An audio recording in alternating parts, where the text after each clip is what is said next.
What up, YouTube? Let's here. Thanks again for visiting the channel. As always, I appreciate it. Today we're going to be doing a quick review on the Offgrid Knives Enforcer XL. So let's do it up. Go ahead and get some size comparisons on this guy. Compared to the Rat Model 1, before I get started, so I don't forget, if this is your first time viewing the channel, I appreciate you watching. Please do me a favor, hit the thumbs up button for the algorithm, and go ahead and hit the subscribe button if you enjoy the content. I'd really appreciate that. The Ontario Rat 1 is going to be quite a bit smaller than the Enforcer XL. You can see this is a pretty large knife. And the Rat 2 obviously is going to be quite a bit smaller than the Enforcer XL. The DEMKO knives, 8020S, is going to be smaller than the Enforcer XL as well. And the 20.5 is going to be quite a bit smaller than the Enforcer XL. The SPYDERCO knives, I think we're going to see a theme here. PM2 is going to be quite a bit smaller than the Enforcer XL, and the Para 3 obviously is going to be quite a bit smaller than the Enforcer. Carry profile, obviously the handle on the PM2 is going to be quite a bit shorter than the Enforcer XL, and thickness compared to the Para 3 is going to be quite a bit thicker than the Para 3. So this is going to be a little bit cumbersome in the pocket, but it's never been too bad for me. As far as height is concerned, it's going to be slightly shorter, not quite as tall as the Para 3. And let's get a blade stock thickness on this guy. Get that zeroed out. Let's see what we've got here. About 156 thousandths. Yeah, that looks good. Okay. Excuse me. So what we're looking at here is a 4-inch blade, pretty large blade on a pretty large handle. So this is a very large knife altogether. The blade steel on my particular model, which I bought a couple of years ago, is D2. But since then, they have upgraded the steel to 154 cm. So that's a better steel, obviously. And that's heat treated to 61 HRC, according to the website. This guy weighs 7.2 ounces, so you're definitely going to know it's in your pocket.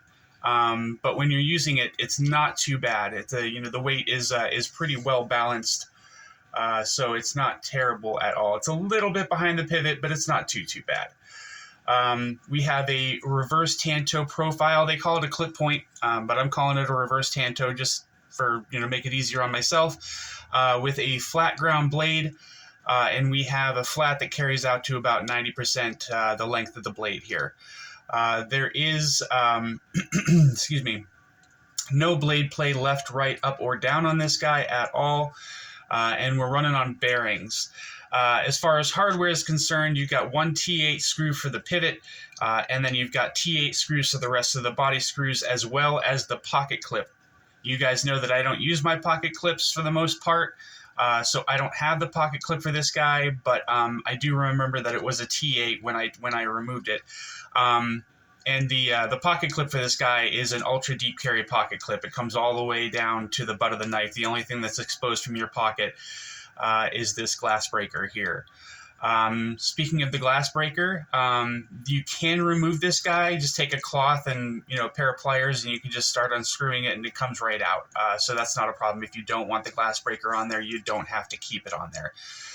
There is a little bit of branding on here, just the Offgrid symbol, and then the steel of the blade. I don't know if they have marked the steel of the blade on the newer version on that blade or not, but if they didn't, like I said, it's 154 cm. Now make sure that you keep in mind that there's two different knife steels. There's 154 cm, and then there's CPM 154, which is the powder version. They are using 154 cm, which is the ingot version.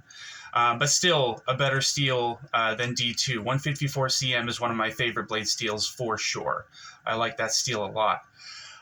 We have heavily textured G10 scales here with diamond pattern texturing. So, you know, if you're not wearing gloves, this isn't going to slip out of your hands, but it's not so bad that it's going to hurt. But if you are wearing gloves, that texturing is definitely going to help you to hold onto this knife very, very well. We have some stainless steel liners here with some pretty heavy milling on the inside. So that's nice to save on the weight. I think I said this guy weighs 7.2 ounces. It is a little bit of a heavy knife, but it's not terrible. And we have a stainless steel liner lock here, which works very, very well. The action on this guy is fantastic. It shoots out when you push the flipper down. You can deploy this with either light switch or push button action. It works fine either way with no problem whatsoever. Like I said, the deployment is great. The lockout is really good. I already showed you no blade play at all. The detent is good. You don't have to really work to get it to shoot out. You can fail it, but you don't really have to work too hard to fail it, but you don't have to work hard at all to get it to deploy either. Disengagement is very, very comfortable, very, very easy. Let me see here. So the liner here isn't really scalloped out at all, but it's wide enough to where you can still get in there with your thumb and disengage it with no problems whatsoever. As far as ergos are concerned, it's a very, very comfortable knife. You've got a sharpening choil here, but no forward finger choil. But with as large as this knife is, you don't really need it. When you're holding the knife in standard hammer grip, you have perfect access to the jimping on the spine of the blade here. So that's very, very comfortable. And if you need to, you can choke back on it a little bit for some light chopping. That glass breaker actually helps you to hold on to it a little bit better. But you've got 3 fingers on this aggressive scales here, so not a problem at all if you need to choke back on it at all. I've already discussed the jimping. The price on this guy is $97. When I bought it a couple of years ago, it was $99. So the fact that they're able to upgrade the steel and actually decrease the price, even though it's only $2, that's pretty incredible. Offgrid's always been a great company. I never mind buying knives from them, but a lot of their knives are assisted knives, and I'm not a huge fan of assisted knives. I do own the Offgrid Rapid Fire, but that's only because it's a good quality knife. It's a good build. There's nothing chintzy about it, and I really like the blade shape and the coating on that guy, so that was the reason that I bought that one. So I think this is the only other Offgrid knife that I own, but they've got a lot of different models that are really, really awesome in their inventory. So if you ever are interested in looking at their inventory, go ahead and go to their site, and they also sell their stuff on Amazon too. As I said just a minute ago, you can get this on Offgrid's site or Amazon. I'm going to link those both in my description. And they're the same price at both places, so you won't have any trouble finding this guy at all. And it is definitely 100% available if you're interested in buying this. So this is obviously, I don't know that I'd call it overbuilt, but it's a heavy use knife. It's a hard use knife. You can use this for just about anything that you can think of, including working on a construction site or first responder. I think this would be a really good first responder knife.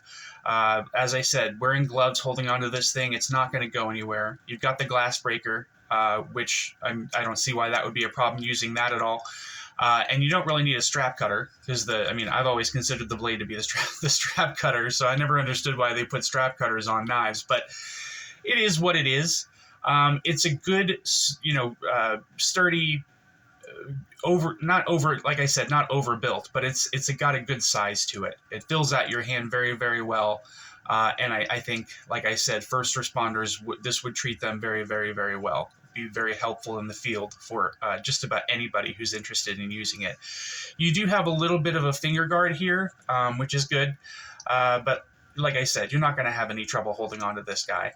I've had this for a long time. I don't really use it all that much just because of how big it is, but I still enjoy owning it. It's still a really cool knife, and as you can see, this guy just drops shut with no problem whatsoever, no encouragement.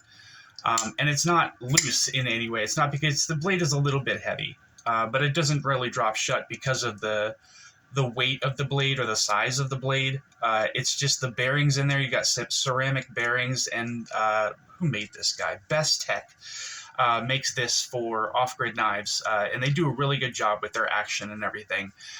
So just everything about this knife is really, really great. I think,